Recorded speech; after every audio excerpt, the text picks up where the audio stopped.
I saw this article in Popular Science. Okay, do we have the article? It drove me fucking nuts. Because you have this article, and you know what, guys? We need to have this blown up, right? That's it. Hey, do you want to get it for them? No, that's not this one. Where is it? I want to get that page and blown up, okay? So... You found it? I can't find the actual article online. Oh! You need to find it though. I swear. And then there's this one page about 10 things I'll never change. Yeah. No matter how advanced our society becomes, 10 things will always remain the same. One of those things is a paper pencil. Right. Okay, I guess you got the iPad, but you're still using a paper pencil. I mean, okay, I get that. A lot of, this is the, is that the article? Yeah. Ah, I love you, thank you, come here. And then there's an article right over here. Got it. That was the one page. 10 things that will remain the same. Pocket knives, okay. Beer, okay. A drill bit, all right. Duct tape, I mean, I could see that. But the dumbbells, I saw this, I'm like, there's no fucking way. I saw myself in there. Well, it's interesting. It's interesting that this really inspired you. But that's 110 inventions in 110 years. That magazine doesn't know what the fuck they're talking about. And so it gave me the idea of doing this documentary on how technology is actually reshaping all of that.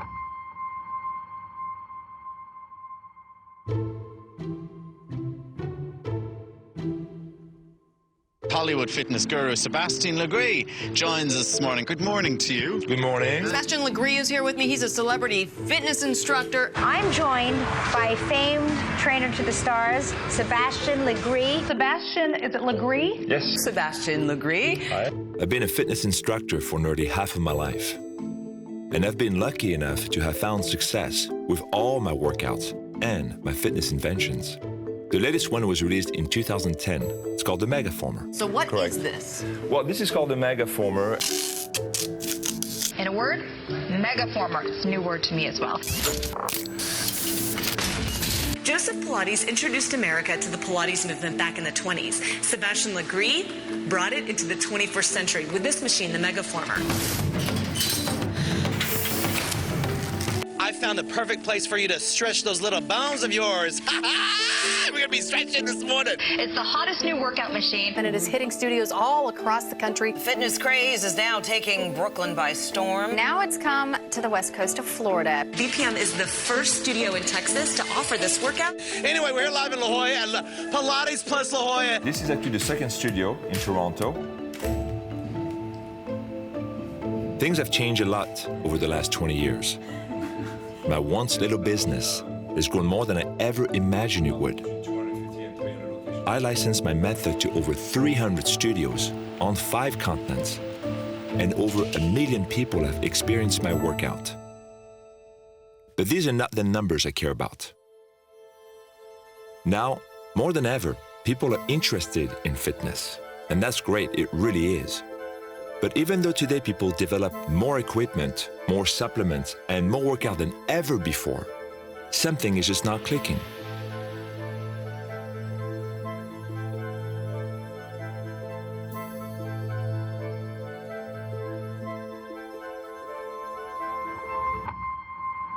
And I'm trying to fix that. I'm a fitness inventor. Everything my team and I do, everything I put my time into, is purely to help people take control of their bodies through the marriage of exercise and technology. So when I look at those numbers and see something isn't clicking, I see an opportunity.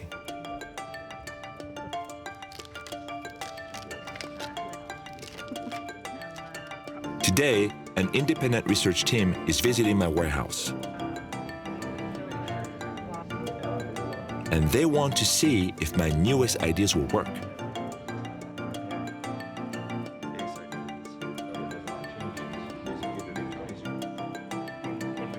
Of course, I'm hoping it goes well.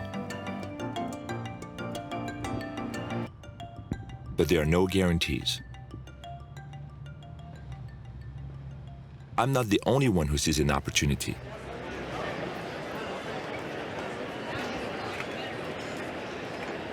Whatever is in store for the future of fitness may very well be found here at the Fit Expo.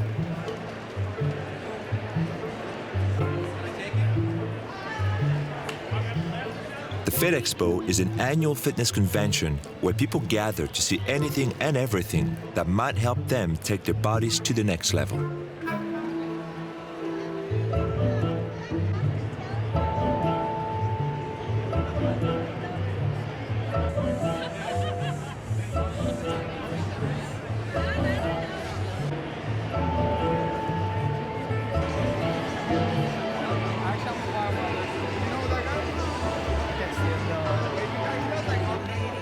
There you go.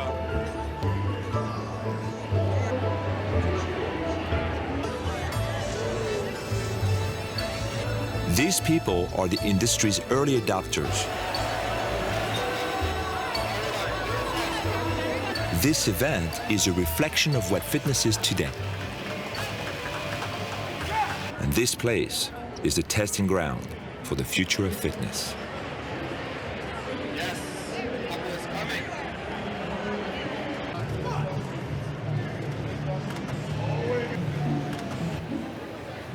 So this place definitely has its characters.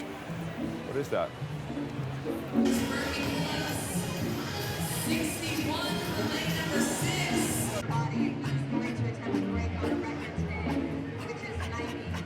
Come get it, baby. 2014 LA Expo. We here, baby. Woo! Yeah!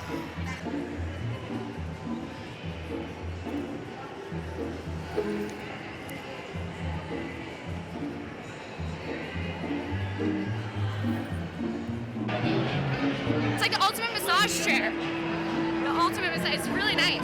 Really gets deep in there. And as you go up with it, Sebastien, you really go up with it. And sure, some of these ideas might look silly, Soup me up. but I figure I might as well see if there's something for me to learn here. And so, go ahead, give me the spiel. You Okay. know, how you came up with the product, what it is, and... Product is a Rock 360.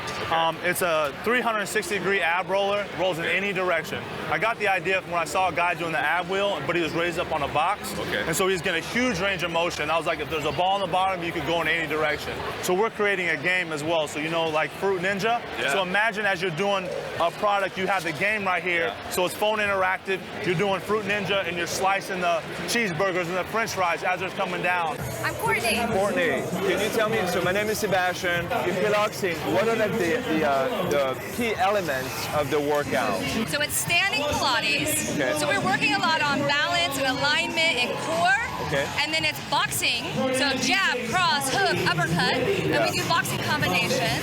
And then it's a little bit of dance. Okay. The dance element is just to have fun, just to let loose, shake your hips a little bit, so it's not that serious. All right, so I'm here with Kirsten and Christina. Yes. Okay, so and you guys are the creator of Pound? Yes. Yes, we are. So what's Pound? So Pound is a 45-minute group fitness format that fuses drumming with Pilates, isometrics, and all the best strength training moves around. Full body workout. Full body workout? Yeah. And one other really important part, rib sticks. What the rib sticks do, what the music does, is help you focus on the beat, the noise, and you don't notice that you've just done 500 squats. Okay, so it looks a little unconventional, yes. But if it gets the customers to move, then who am I to judge?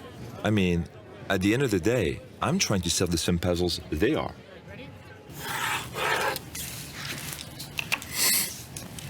It's hard when you try to design something new because I want everything to have a reason to be there, not just for the aesthetic.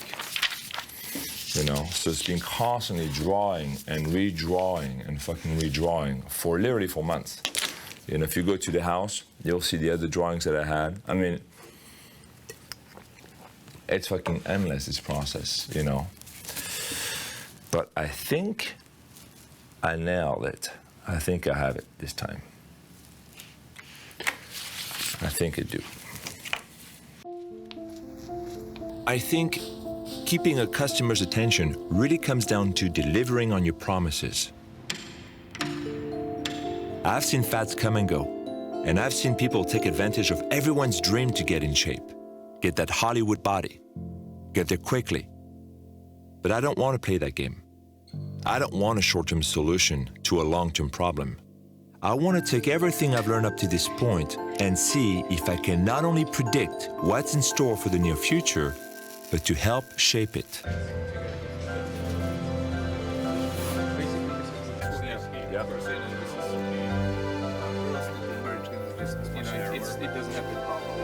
She'll be able to grab it over here, or she can also put the armor here, which is great. Because a lot of people can't rest on their hands, so that's going to be fantastic that people can rest on their elbows.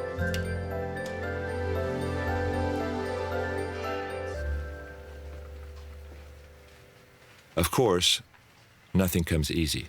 Hey, Eric. What's up, man? Doing good? Oh, thanks. Very good. That one has this electronic ramp, because the machine comes up now at an angle. So let me show you how it works. So this is just prototype, and then basically what you can do, you lift it up.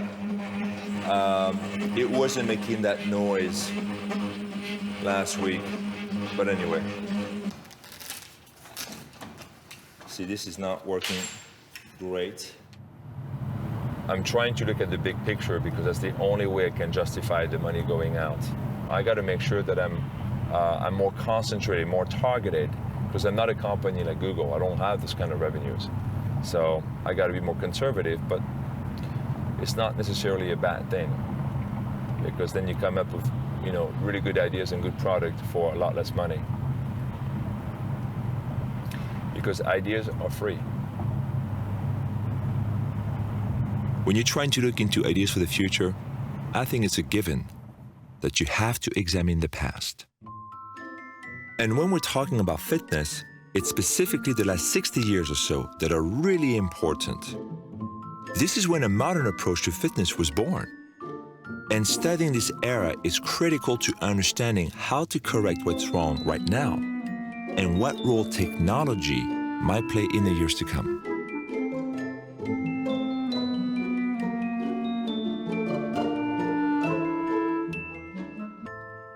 During this era, one figure in particular was very important in marrying fitness to technology. And so I found some people who could tell me a story. Well, my name is Elaine Lillane, and my husband Jack Lillane called me Lala. And he said, Lala Lillane, that sounds like a stripper. You want me to say that over again? Oh, no, that's perfect. So what's your fitness regimen right now? Do you work out every day? I work out every day. Never worked out more than 30 minutes to 45 minutes a day. I swim, and the weights, working with the weights. And do you work out with weights? Yeah, well, I've always worked out with weights. Oh, wow. You get like a close-up on that? Then show this gun? All right, look at that peak right there. Hi, my name is Lou Ferrigno. I'm an entrepreneur, icon, author, bodybuilding champion, actor, motivational speaker, and a deputy sheriff. A deputy sheriff? Yeah, for 10 years, Los Angeles. My name is Pete Samra. I'm a former natural Mr. USA. I won that in 1980 in the Mid-America. I went natural. I was also one of the managers of the world-famous Gold's Gym in Venice. Can you tell us who is Jack Lillane? Who is Jack Lillane? Jack Lillane, oh, my goodness, it would take me hours to tell you who Jack Lillane is. Okay. Jack Lillane was the pioneer of fitness industry in television. Well, when I first came to the USA, I used to turn on the television and see Jack Lillane. He used to have an exercise program. Good morning, happy Monday morning to you. My name is Jack Lillane. I like to consider myself as your personal physical instructor and your health consultant, coming into your home every day. Yes, I used to watch Jack Lillane's show on TV before I even discovered bodybuilding. When Jack first came on the air, he was popular right away.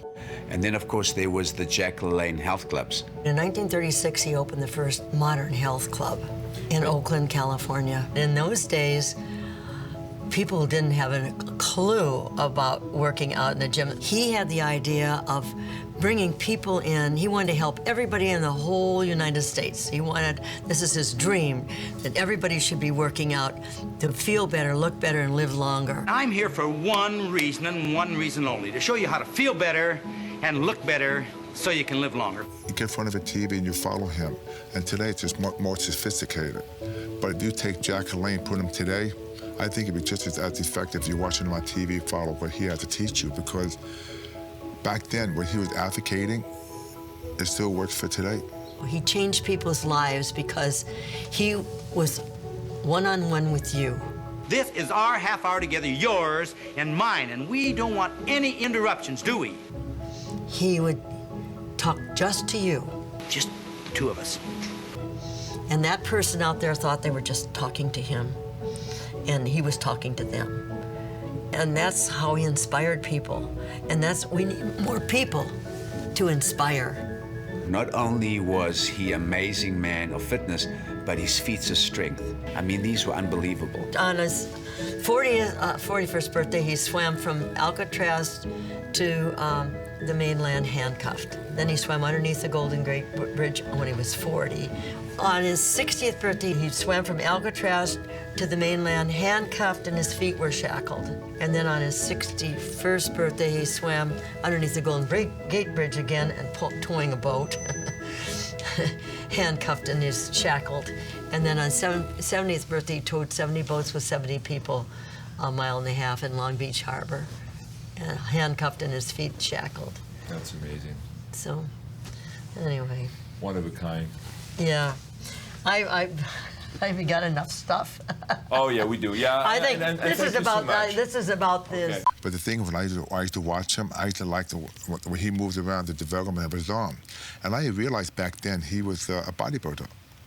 It took someone like Jacques Lagree to convince people that exercise was both beneficial and approachable. But the point that's important to make here is that Jacques could not really do much without one crucial bit of technology. Clean, modern styling, an amazing new remote-controlled color television.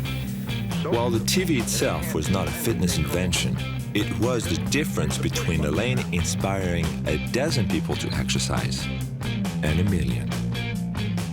It was a match made in fitness heaven, one so effective that it helped spawn a whole generation of icons.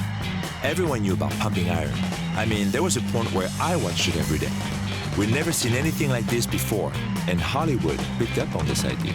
All of a sudden, our heroes were no longer skinny gunslingers. They were pumped-up fitness fanatics, dressed up as robots, monsters, soldiers, and sometimes super soldiers. So now you had the same handful of guys showing up in all these action movies who needed to push their bodies to the limits to defeat the bad guys. And if you're gonna make it, you faked it. But it wasn't just the guys. For every man, there was a woman who was redefining the female body in pop culture. Being fit took the place of being thin. And the increasing popularity of fitness revealed new ways for women to take control of their bodies.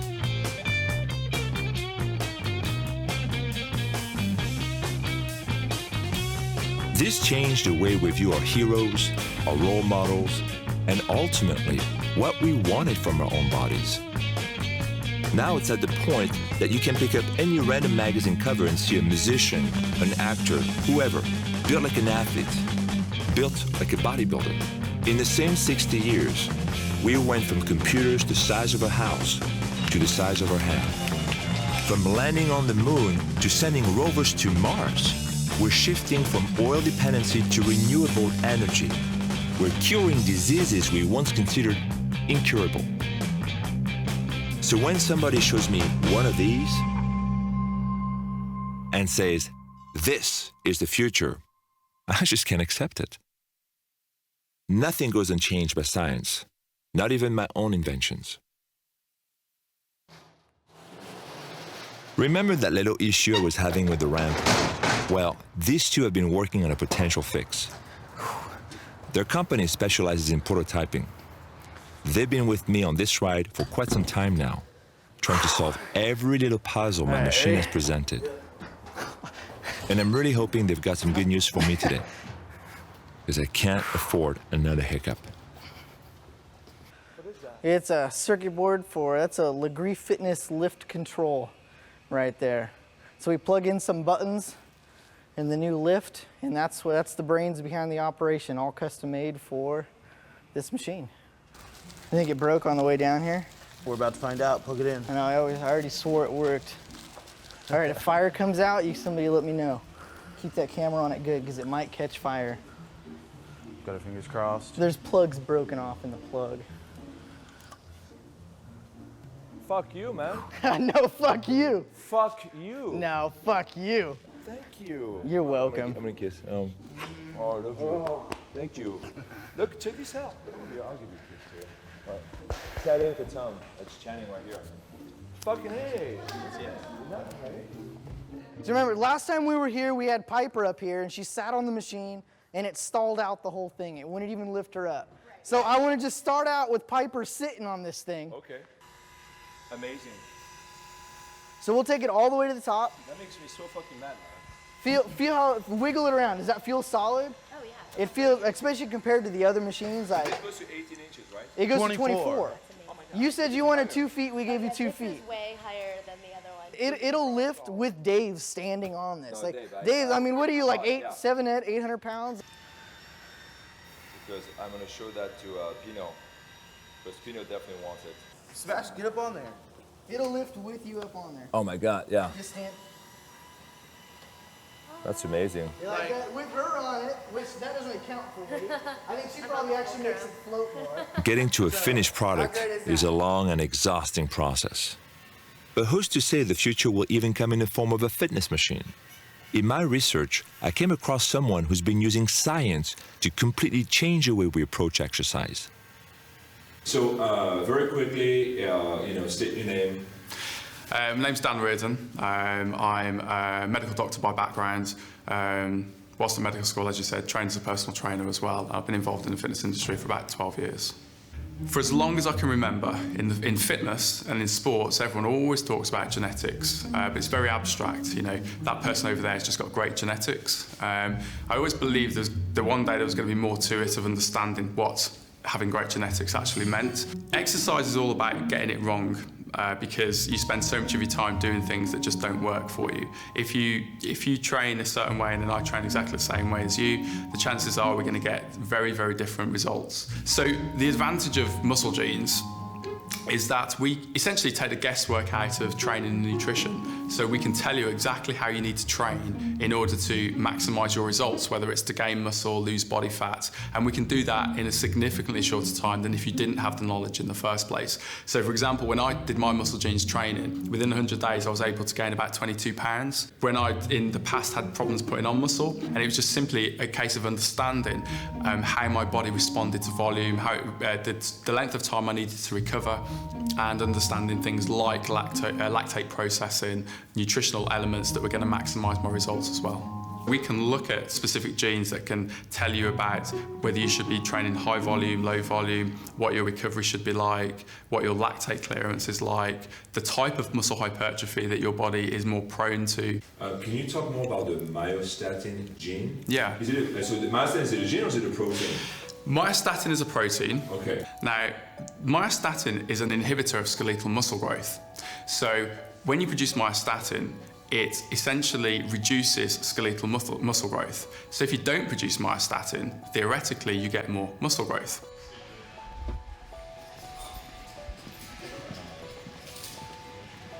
Now we're going to have two people we interview today, man and woman, who basically have the mutation.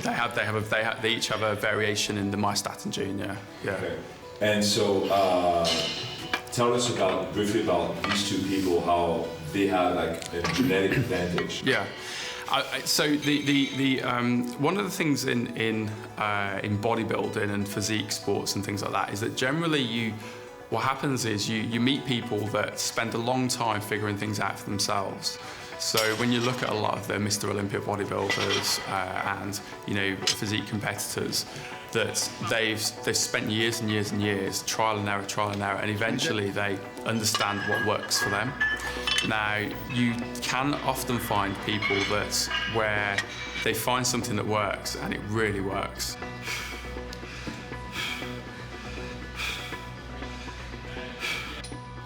My name is Sue Farrell. I'm a professional figure athlete with the WBFF, and I've been working with muscle genes over the last year, having all the different tests that they offer, which found some interesting results. Tell us, so you did a test and then what did you find out?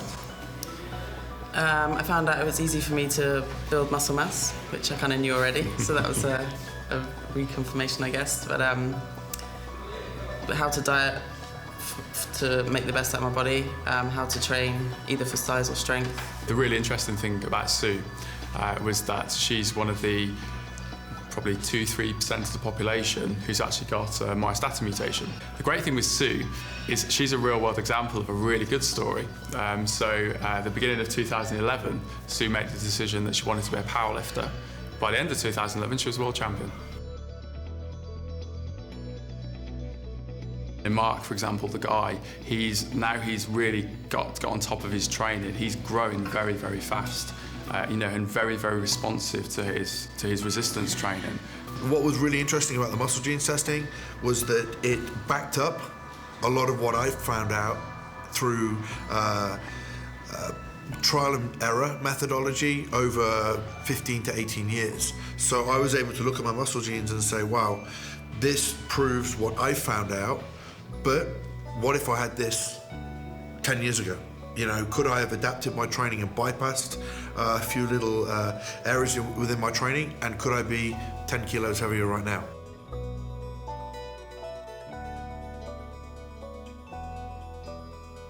The thing that we know is that the more you truly personalise a training plan, a nutrition plan, and the use of certain ingredients and supplements and things like that, we know based on research that you can potentially help people that otherwise you wouldn't be able to help. So the more you personalise a programme, the better the long-term results. And that's not just for fitness people, that's also for perhaps people with pathological problems. And that will certainly be the future of fitness. Dr. Reardon tells me that myostatin research may actually lead to treatments that target the gene. Imagine being able to have that sort of control. A treatment that could help you get bigger, faster, could also help someone move who couldn't move before. Advances in fitness science could lead to medical breakthroughs that benefit us all. But the value of Reardon's research in its current state is it teaches us that having a true understanding of our bodies can lead to more effective exercise.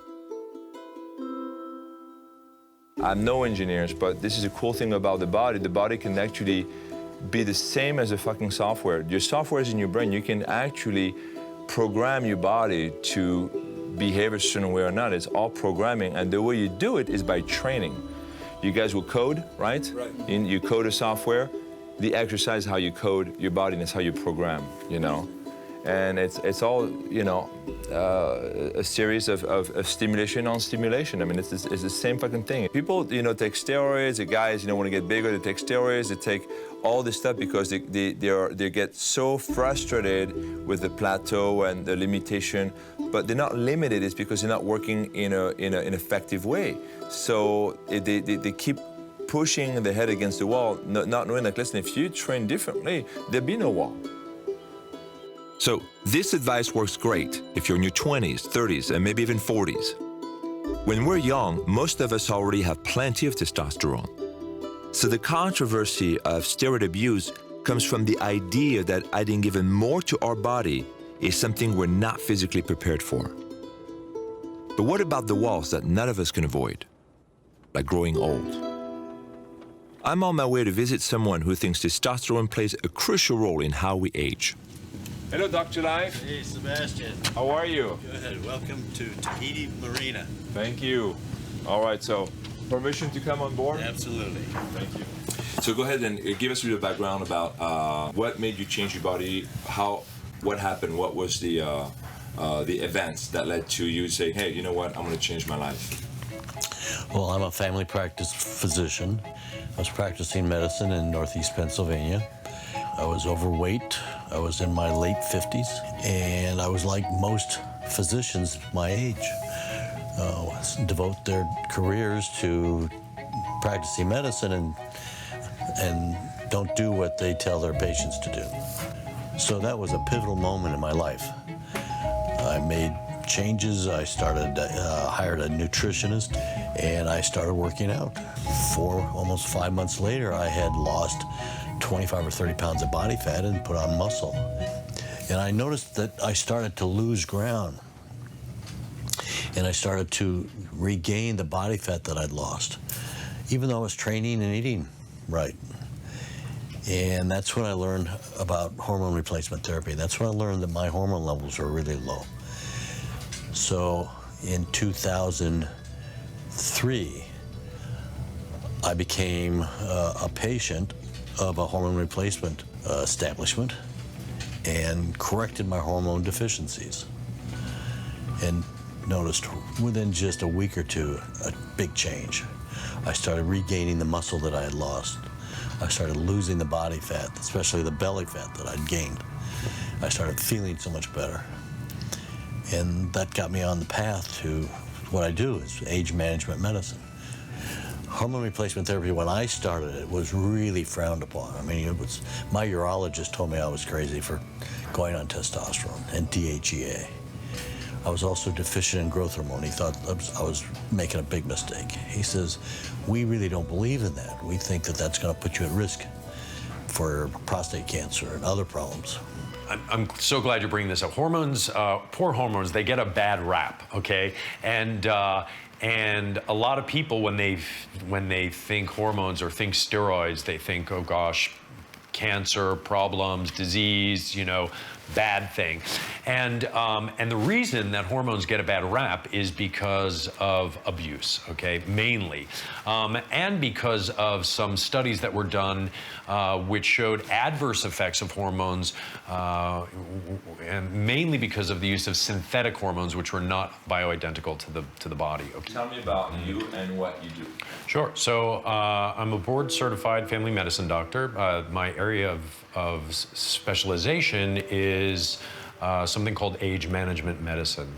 And what age management medicine is, probably the best way to describe what age management medicine is to describe what it's not, okay? Age management medicine is not about making you live to be 110 or 120 or 130 years old. What age management medicine is about is giving you a better quality of life. So what we do at my clinic is I evaluate patients for signs and symptoms of degenerative decline, and then we set them up on programs to make them look better, feel better, have better energy, better sex lives, better memory. But at the same time, we're putting them at the lowest risk for virtually every chronic degenerative disease of aging. So heart disease, Alzheimer's disease, osteoporosis, stroke, cancer risk all go down. So hormones are really a key player in the aging process. Frailty and loss of muscle mass is the #1 reason people end up in nursing homes in this country. Loss of muscle mass as people age is considered to be the norm, a normal part of aging. And this is the view of experts, that you cannot avoid losing muscle mass as you age.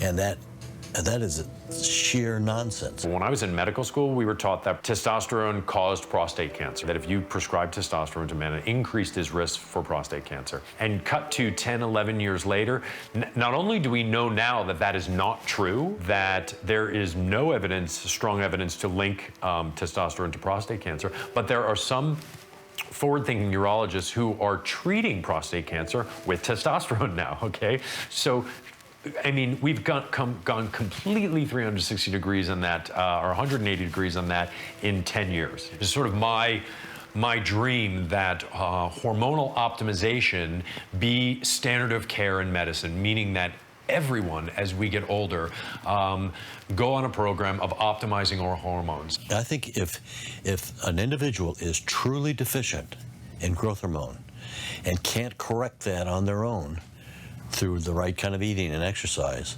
they are doomed. No matter how much they exercise, no matter how well they eat, it's an uphill battle that they will lose. You know, we're all going to age, but we do not have to get old. And we do not have to follow the same path as our parents followed. As confident as Dr. Life and Dr. Carragher sound, the jury's still out on whether or not this sort of thing will ever become the norm. But what I do know is that when any idea comes around, it's generally taken to its extreme before it's scaled back to something more practical and popular. Steroid abuse may have been that initial extreme, a disastrous stepping stone that could lead to something that benefits everyone. What's really interesting to me is that solutions like genetic testing and hormone therapy shed a lot of light on what our bodies are really able to do. And today, I'm hoping to shed even more light on that untapped potential. This is the first of 4 rigorous days of testing. These researchers are here to collect as much data as they can using my newest invention. And what they find will either allow me to move forward or send me back another year. The scientific process is such an important part of fitness because really there are always 2 sides to every story. What you experience versus what you actually remember. What you feel versus what you think. What you want versus what you get. None of us should be the judge of our own work. So I have to let science do what it does best. Tell me the truth. Watching this whole process was extremely stressful until finally I got to do what I do best. Try to keep 4 counts. 4 counts on the way down, 4 counts on the way up. Remember, 4 seconds out, 4 seconds in. That was 4. There was 4? Yeah. 1 more. You got 1 more, right? All right, so we'll do that 1 more time. All right, so we'll do that 1 more time. Last one. 1 more set, yeah. So now we'll do 2 more. In all the muscles, even if it's just a really low level activity. Right. That's right. I love it. I'm gonna print that and frame it. I think the angle is... So say I lift 20 pounds and I got no, 30 an pounds. EMG of...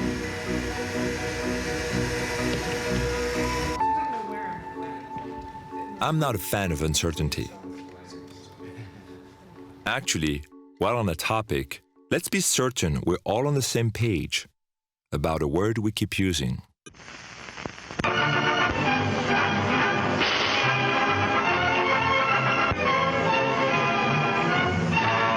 The teamwork we're watching represents one of many ways to build balance and poise, along with skill, strength, and general physical fitness. Stop. Let's go back a second. There. One more time. And general physical fitness. Fitness. Let's talk about that term for a moment. Well, you know, I think the word fitness has always been around. I mean, being fit. I mean, the word has been there. But it wasn't bantered around like it is today. I mean, fitness is, it's just everywhere. Fitness back then was not about how you look. It was about how you will be able to perform in the real world. Are you going to be physically useful and useful to yourself and to the community or to the country? Including back then, at wars, are you going to be a good soldier? Fitness is big money today. I mean, there's tremendous amount of money being spent on fitness. So the fitness industry, at the end of the day, money is going to continue to drive the technology that gets built, especially on the fitness side of things. And I would say, I won't say for better, for worse, I will say for worse. Right now, what continues to drive the fitness industry is the external look, is this body transformation from the outside. And the assumption is that the inside gets better. When there's money to be made, there are companies that are pushing products that are saying this is the new thing, so there's always something new that we have to buy. The marketing behind fitness, definitely over the last 20 years, has been what's sexy, what's flashy. What kind of results do you expect? Beach-ready body, that kind of body that you see on magazine covers? These are artificial bodies. These are not natural bodies. Totally understand the cosmetic appeal. My muscles look bigger, my muscles look stronger, I have less body fat on me, my skin is a certain tone. To do yoga, all you have to do is lay on the ground, and you don't need all these products that, we're told, but now you got to have the special mat, you got all this kind of stuff, right? Because that's how the fitness business operates. To me, when I think about the fitness industry, it's very much the Wild West. Like the Wild West, you could do anything, say anything you want. There was no one to back it up. You just had the sheriff trying to keep control of this crazy town. And until we have, like a respectable law enforcement in place, this town is just going to stay crazy. We've got vitamins, we've got different aids that help us in our pursuit of the physical dream that we want to achieve. I think that's all good. I believe that it's all good. But I think that we've got to look at it realistically and see that a lot of the stuff that they try to market today is not really helping people. Diet supplements, energy boosters, weight loss pills.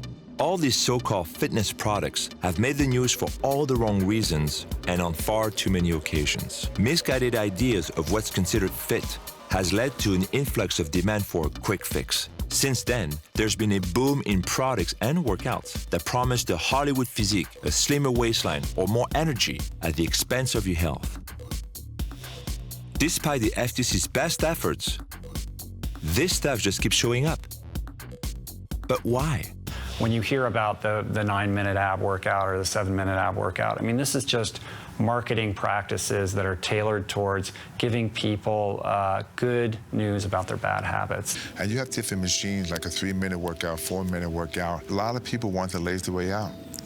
And I've taken a chance to sometimes have abbreviated workout.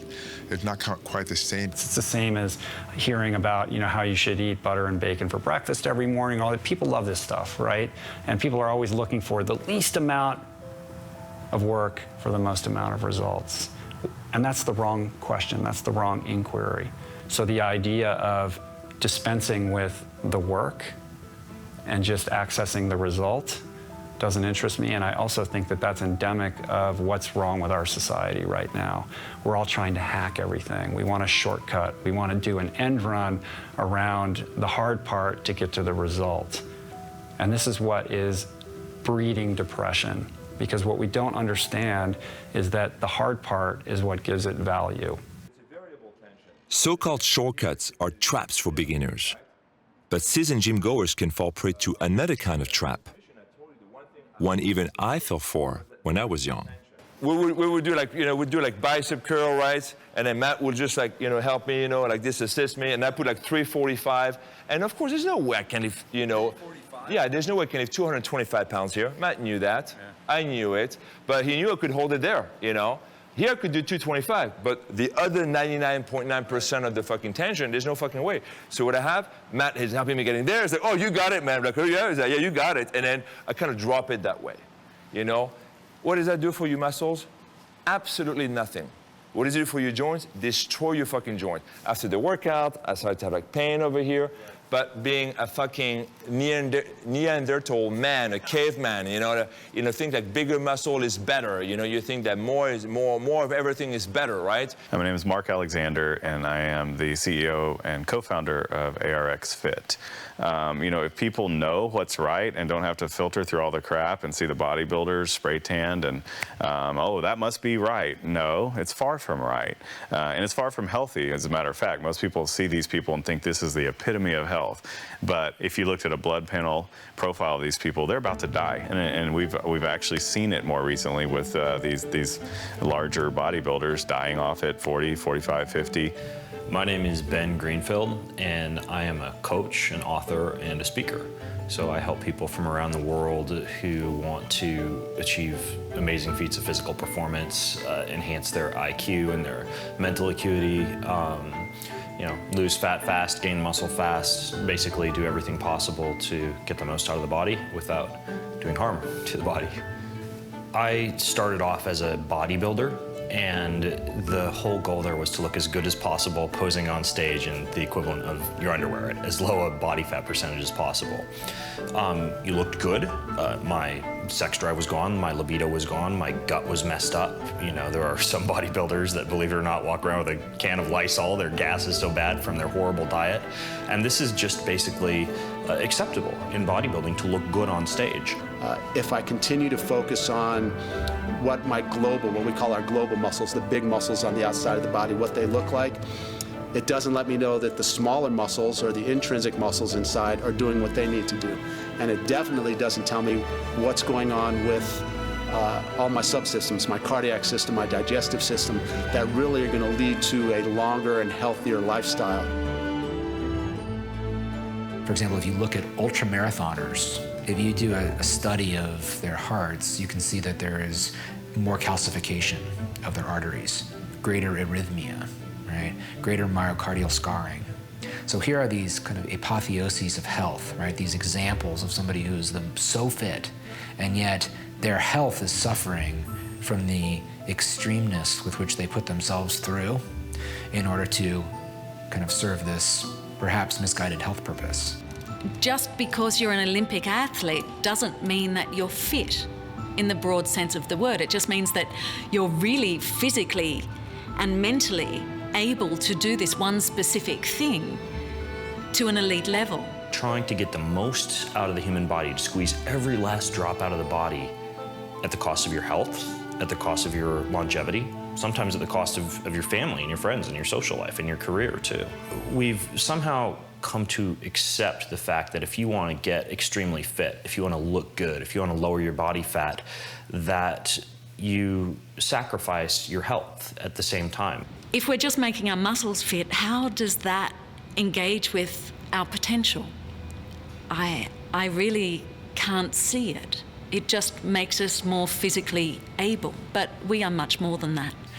And so we really have to have, I think, our goals right. And I think a good way to understand what we should be doing is to say, okay, what are we trying to solve? What's the problem we're trying to solve when we do physical activity? What's the meaning of fitness? What does that mean to be fit? What is the real meaning of being beach ready? Isn't it to be able to, in a pinch, sprint to somebody who's in trouble in the water, maybe hold your breath, dive, pull these people back to the surface, swim while carrying them, then put them on your back and run to safety, or just do some basic first rescue procedures. There are many people who have different neurological conditions, for example, that preclude running really fast. So being fit is about being able to respond to your full potential. And that potential can be different for different people. So it's like the idea that being a world champion bodybuilder means that you are fit, and it's a kind of fitness to aspire to, is a bit absurd. It is a bit absurd, isn't it? I think this misunderstanding might be at the center of what I'm trying to solve. But we'll revisit this idea a bit later. Back at the warehouse, things are wrapping up. All right. Excellent. Thank you. That's a wrap.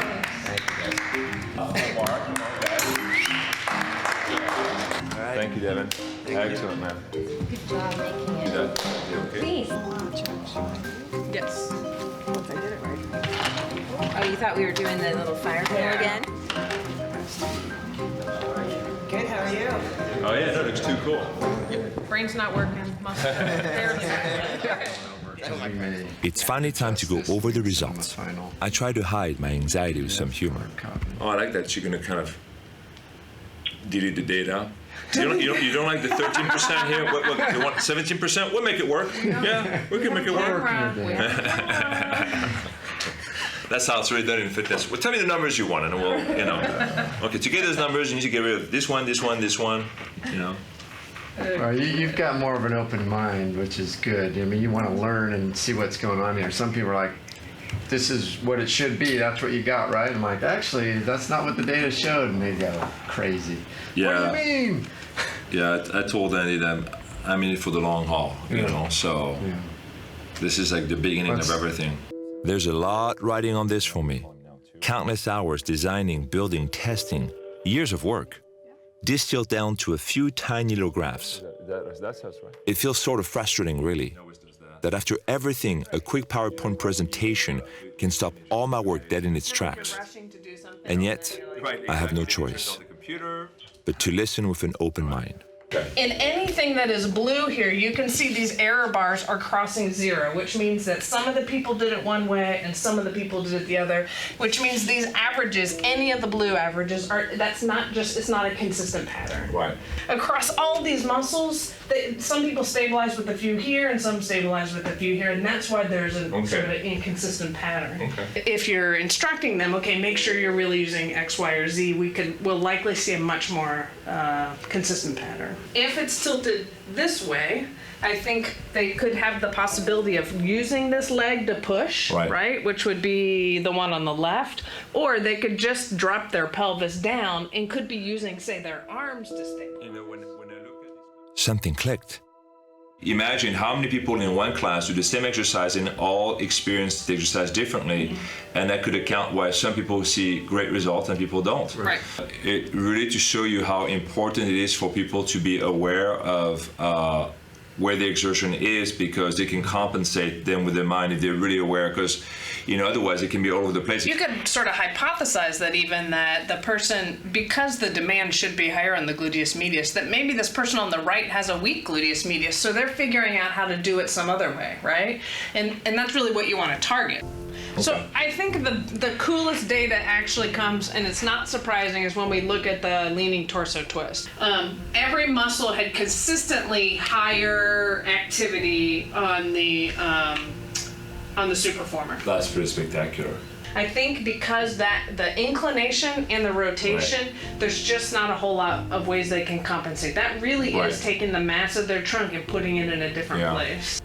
But as far as the exercise, we can see that the leaning torso twist, there's clearly something going on with that exercise, regardless of the age. For sure, for sure. Which is really interesting.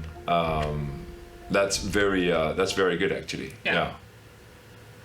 That's good. I mean, I love that. This is really good to be able to find out really what's going on when you do the exercise. It's just amazing. It really is. Relief. So basically, we had some inconsistent data in our first test, but ultimately, it looks like this machine works as intended, which is great news. None of this matters, though, if I can't get you off the couch. If you sit still for a long period of time, a couple of hours, your body starts shutting down, and your brain. So suddenly, see, we're predisposed to move, but there's a lot of times we don't want to move. And I think we live in a society where we're very divorced from our primal nature. Most people are working in cubicles, they're driving around in cars, they go to Starbucks, and then they go home and they watch Dancing with the Stars at night or Duck Dynasty, and that's it. The human body was meant to move. There's research studies that look at the control group as normal populations that's sedentary, and the experimental group are people that we put on exercise. There was an article that came out 20 years ago that said that is totally ass backwards. The control population are people that move and exercise. They get up and they're moving for the majority of the day. If you think about how we're born, people are born moving. We discover and explore the world through movement long before we have language. We have 6 million years of DNA programming, and that doesn't go away in the last 100 or 200 years because now we're indoors all the time. I think that we've just become sedentary because we just felt it was the right thing to do. Think about children today. We're saying, sit still, be quiet, stop laughing. We ask this problem, why aren't people going to the gym? It's like, the good old New Year's resolution. Many people make a New Year's resolution, they join a gym, and it may not just be at Christmas or New Year that they do this, or at Hanukkah, or, whatever your holiday is. It may not just be at New Year when people do this. They do it at seminal moments in their life. Right, I'm going to get fit. And then they'll join a gym, and they're lucky if they go for a month. Often people look at fitness like a New Year's resolution, but the problem is that's a quick fix. It just doesn't work and it's not sustainable. You want to lose, but you don't know how to do it, or you've tried and you go up and down, you become a yo-yo, and they say, the heck with it. I'm not gonna bother with it anymore. You have to be inspired. You have a reason. There's a reason for everything. And you have to have a reason to do it. And if that person doesn't have a reason to do it, then why should they do it? They don't care. If you're not enjoying it, you're not going to come back and do it again and again. It always comes back to the question of engagement, because How many people join a gym and stay there? How many people make it a regular part of their everyday life? How many people conduct any activity that contributes to their fitness in the broad sense and the broad understanding of what it means to be fit? How many people continue with that? Not many. I am looking for strategies in a world that wants me to stop moving, that always, in a certain way, in subliminal ways, it like influence me of being physically inactive, to be more active, to move more, to have pleasure moving, not to keep on approaching exercise and fitness as a chore, where I would like to minimize the amount of time and effort that I invest in that chore.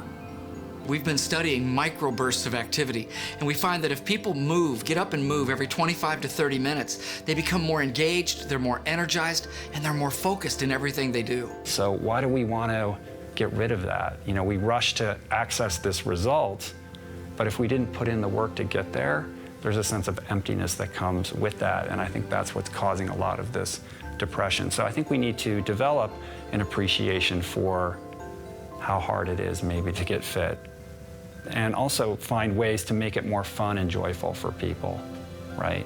We have an obesity crisis, we have a heart disease crisis, so we do need solutions that people are willing to take to solve these problems and get more fit. And I'm not saying that I have all the answers, but I think developing an appreciation for fitness and what it can do for you beyond merely what your waist size is a good place to start. How can we create things that can appeal to more people and can be engaging and can make other kinds of fitness possible and accessible to people in very real ways? The onus in motivating people to exercise falls on us in the fitness industry, but we've got to connect people to why move, and I think we have to do that. Why move? You would think that people have this figured out before they walk into the gym. And sometimes they do. But in reality, as a trainer, this is an obstacle I have to push people through every class. We all quickly forget what benefit any of this stuff has when we're sweating, when our muscles shake and sting from the stress we are putting ourselves through. But the amazing thing is, that's no more than a mental obstacle. Ever heard, the heaviest weight to lift is the weight of a negative mind? I love that quote. If we start looking at this from a mental perspective, what's keeping us from being able to put mind over matter? Everyone I've interviewed seems to agree on at least two main issues. Number one, the term fitness is thrown around as a marketing tool. Its meaning has been left open to interpretation, and this is dangerous for consumers. We, as a society, need to put together a better definition as a way of protecting consumers from gimmicks. Number two, people are lazy, and exercise, well, it can be a little boring. And that makes it hard to overcome that mental block. It's not naturally engaging, and for that reason, it's difficult for most people to stay on track.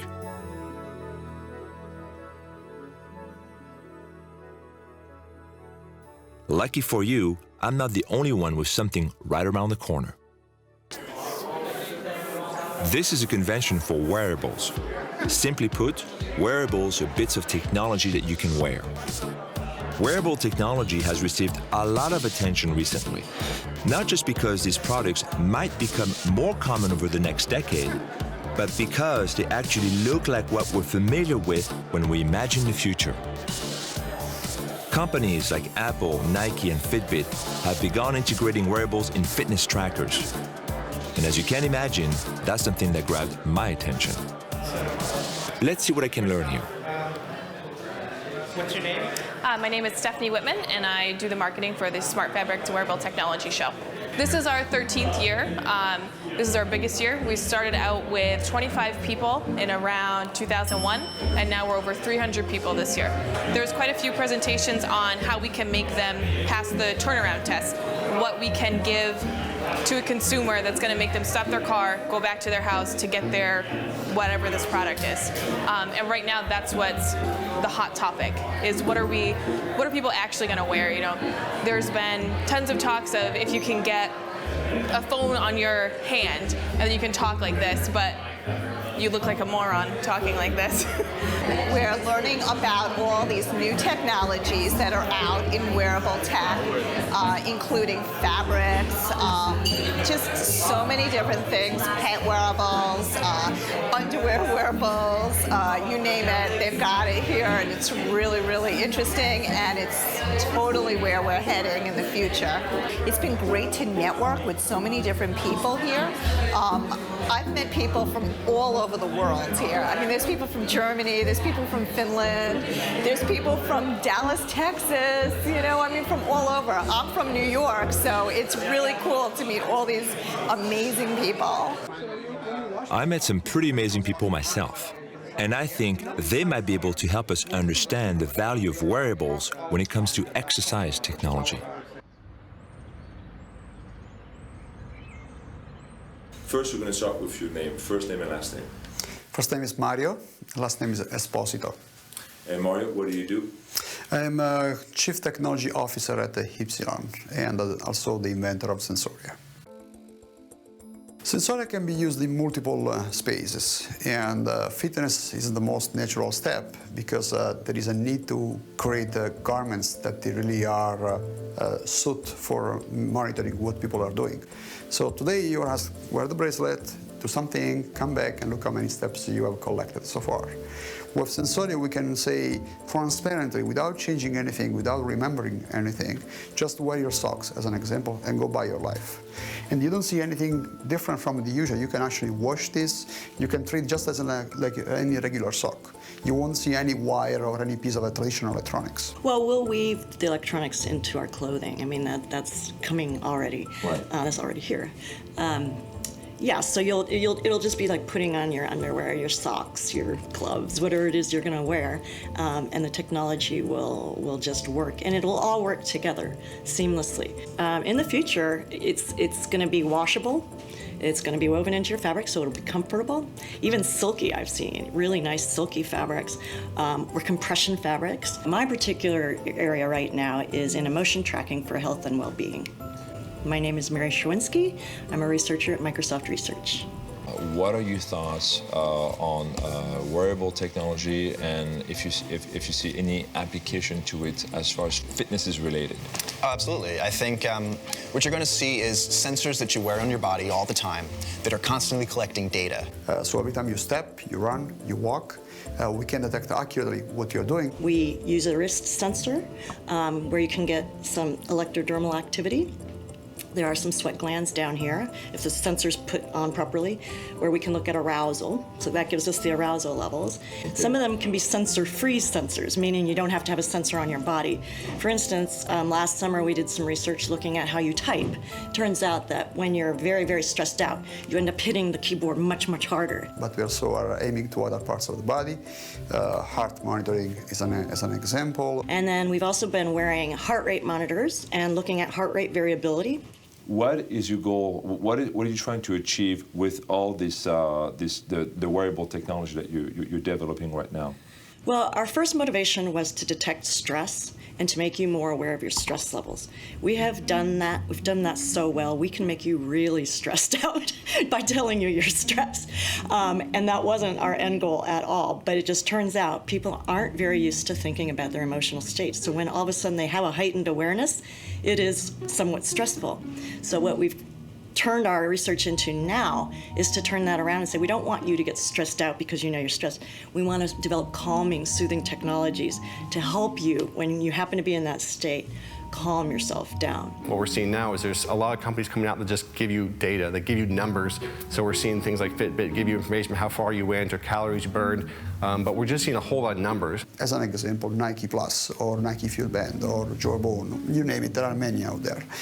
You go for a walk or for a run, and you look at the pretty charts where they're telling you that you've been running for this number of steps for this time. From a basic science, from a research perspective, great. The more data we get, the more basic science questions we can answer, but those tend to be living on little islands. And at the end of the day, I like to think of myself as a coach, and how can I take that stuff and bring it to the athletes that I'm working with. And it's got to be simple, it's got to be quick, and it's got to be useful in terms of programming. So about a couple years ago, I went to Ursha, and I think probably the best thing I've seen at that show was this machine right here. This is actually, you know, I looked at it, and you know, I make exercise equipment. I wasn't very impressed with the this. Okay, so it combines cardio and the weight. Okay, big deal. So you can turn that around if you want to, right? You can do like exercise face in the front. It's a cool little innovation. But what is really cool about this is that you have this entire program here. Okay, so you go quick start or touch screen, and they'll show you right over here. 3, 2, 1, and then any fucking idiot can do this, because you know that you have to move this fist in the front, and you do that. And I'm like, God damn, I love this, because being a fucking idiot, now I know what to do. It's perfect. I got my time over here. I can moderate my tension. It's called the back extension, current exercise. I'm like, you know what? Someone has put a lot of thoughts into this. This machine is a piece of shit, but the software is great. When we get all this information about ourselves, at what point does it start becoming useful and becomes more like, you know, like a gadget? Because I see like a lot of fitness app out there, and they're all very gadgety. They don't really have a purpose, you know. Do you think there's a fine line, or do you think, what's your thought on that? I know what you mean about the fitness apps out there being gadgety. I just did a review of a bunch of them. Today there is too much rush in trying to sell you a gadget, not an experience. Look, if buying that new watch or whatever it is actually going to get you outside and go do the activity, then I'm okay with that. You know what I mean? But I think that what happens is people use all of that and ultimately end up paralyzed. It's like the guy who says, I want to run my first 10K, and he'll spend the next 3 months sitting on his couch because he wants to know what the best running shoe is first, or what's the watch that I need, you know, and all these sorts of things. And it's like, dude, go outside and take a walk.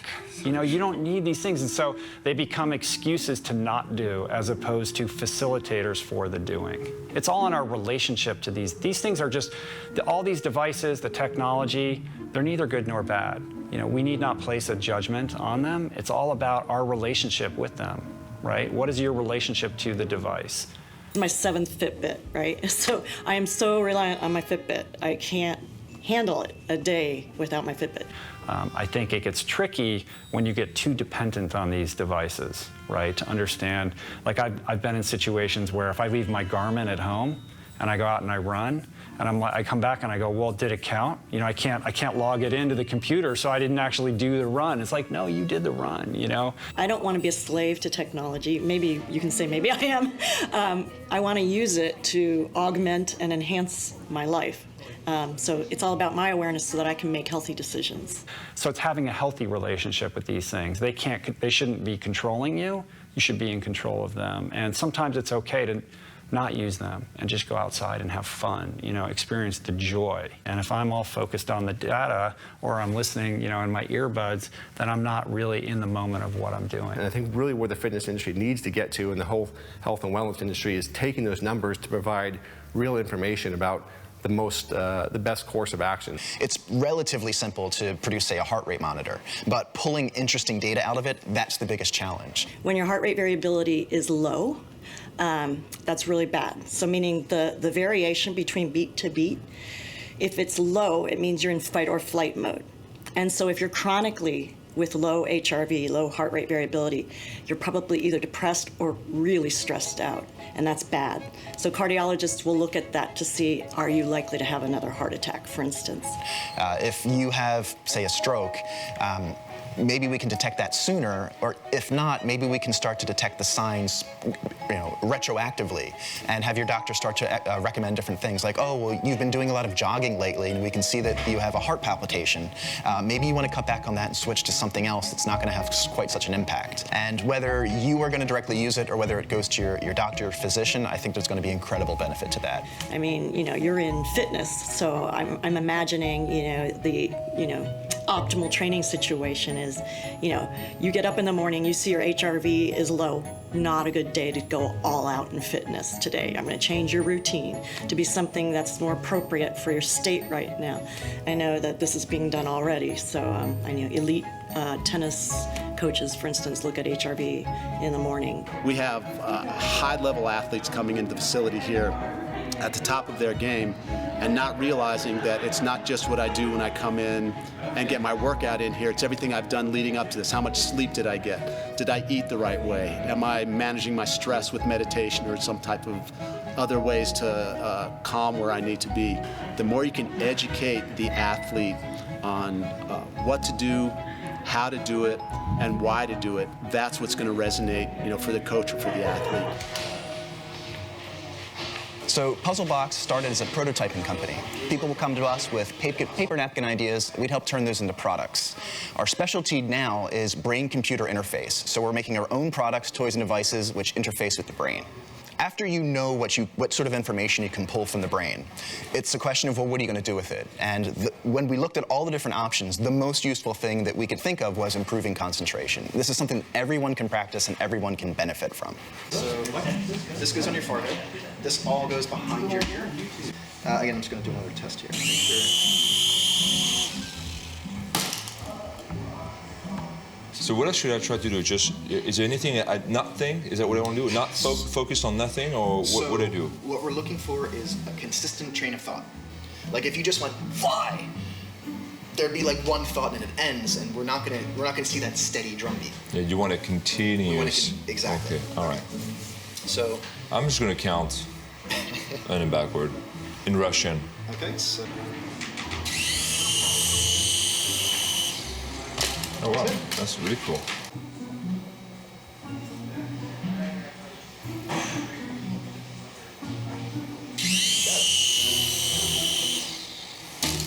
So,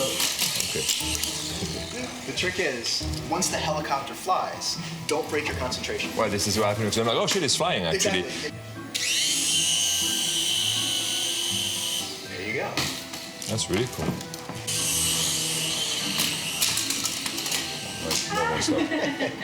Is it possible to measure the stimulation between different muscle fiber types? Like, for example, you have slow twitch muscle fibers and fast twitch muscle fibers. Do they fire differently? Is it possible to actually quantify that information and then say, okay, which are the muscle fiber which muscle fiber type are firing, the slow twitch versus the fast twitch? Would that be possible? That's interesting. I would assume, yeah. I mean, right? You would think it would be, like, again, the difference between a pulse and a constant Correct. wave. You would see, like, quick pulses or a long pulse versus, massive gaps. Is that something that you guys can develop? Can you find out that? I believe that it's because the way fitness is defined at the moment and the way gyms are designed, and there are many different kinds of gyms and there are many different kinds of workouts that you can do, but the way that they're designed, they really only address your biomechanical needs. They might have nice music, they often have yoga courses, but they typically don't address the meditation aspect of yoga. Doing exercise and thinking into the muscle you're working. In other words, if I do an exercise for my arm, what's happening? Nothing. Elaine and Danielle have a point, and it's staring everyone right in the face. Many of these fitness solutions aren't fitness solutions, they are engagement solutions. These things are designed to make us forget that we're even working out. And I've got a hunch. I think these are short-term fixes. Eventually, the effect of a distraction wears off with familiarity. That's why we have to find our own reasons to exercise. I think a long-term solution means rewriting the definition of fitness. We know that the body and the mind are inseparable, so why would we treat the mind as an obstacle instead of another muscle that needs to be exercised? This is the Supra. This is what I spent the last 3 years working on, and it's my take on the future. This machine is designed to actually exercise both the body and the brain. True fitness means that you are fit to take life on, in every sense, not just the physical sense. When you focus, your brain lights up with waves. Researchers say that some of these brain waves help reduce anxiety and symptoms of depression, while increasing creative thinking and problem solving. We're using sensors that read these waves and translate them into movement. So when I ask you to focus, the Supra will actually lift up while you're doing an exercise.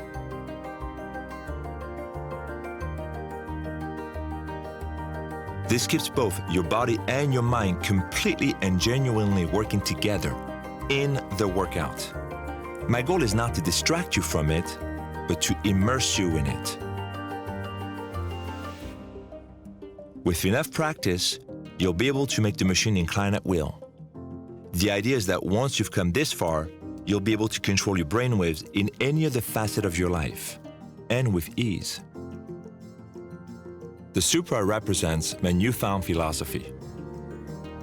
The body and the mind, together, inseparable, true, well-rounded fitness.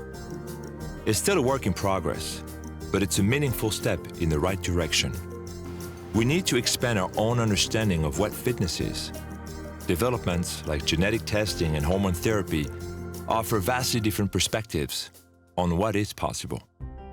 And what I hope is that these interviews, this documentary, and this machine will help to inspire others to create systems that are built around this idea of fitness. The dumbbell will become obsolete because it falls into only one understanding of fitness.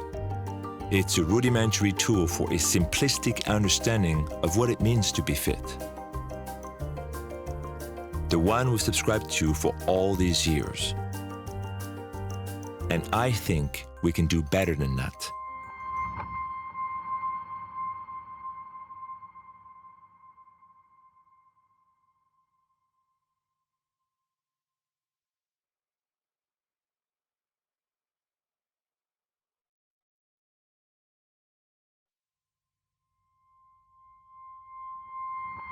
I'm 88. Oh, wait a minute. This is going to be in 2 more years, so I Oh, no, that's fine. At the moment, I'm 88. I can still do a push-up. Want to do a push-up now? Yeah. I can do it later. You can always put it in. Yeah? No? We'll do it later, okay. Oh, that's quick right, push-up. the push-up. Oh, Okay, are you ready? okay, one arm, man, right? Look at that.